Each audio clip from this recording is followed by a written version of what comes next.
Dear students, তোমরা আশা করি সবাই ভালো আছো। গতকালকে আমি ক্লাস 7-এর ইতিহাস দিয়েছিলাম। আজকে আমি যাদের করাবো খুব ছোট ছোট ছেলে মেয়ে যারা আছো, মানে ক্লাস 5-এ পড়ে, তাদের জন্য মায়াতুরু কবিতা থেকে বেশ কিছু প্রশ্ন নিয়ে আমি তোমাদের সামনে আবার চলে এসেছি। কেমন, শুনে নাও তাহলে।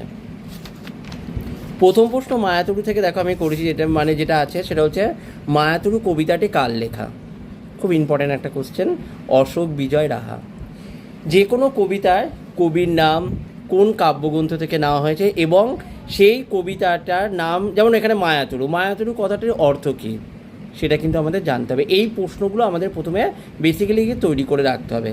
তাহলে আমি আবার রিপিট করছি। তাহলে প্রথম হচ্ছে মায়াতুরু কবিতাটি কার লেখা? অশোক বিজয় রাহা।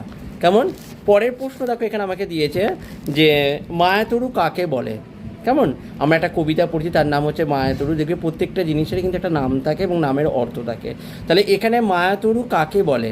তা বলছে জাদুবিদ্যা জানা গাছকে আমরা বলি মায়াতুরু। তাহলে আমরা মায়াতুরু কাকে বলবো? না, জাদুবিদ্যা জানা যে গাছ তাকে আমরা মায়াতুরু বলবো।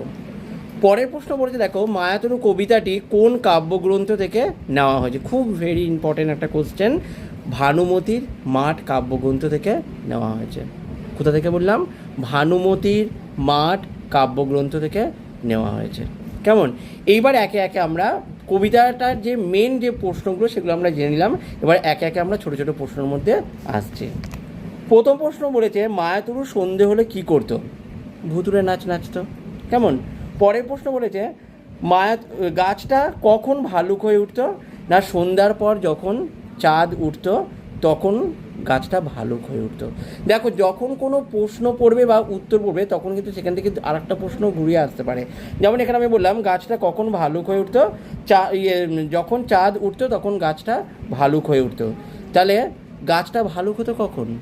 যখন আকাশে চাঁদ উঠতো। কিন্তু বুঝতে পেরেছো? পরের প্রশ্নে বলেছে ভালুকরূপী গাছটা কি করতো? রাতে চাঁদ উঠলে ভালুকরূপী ভালুকটি ঘাড় ফুলিয়ে গড় গড় শব্দ করত এবং বৃষ্টি নামলে সেই জ্বরের ঘোরে কাঁপত। পরের প্রশ্ন দেখো আমি আসছি। মায়াতুরু কবিতায় কবি লক্ষ্য হীরার মাছ বলতে কি বুঝিয়েছেন? খুব ভালো করে তোমরা এই প্রশ্নটা কিন্তু করে রাখবে।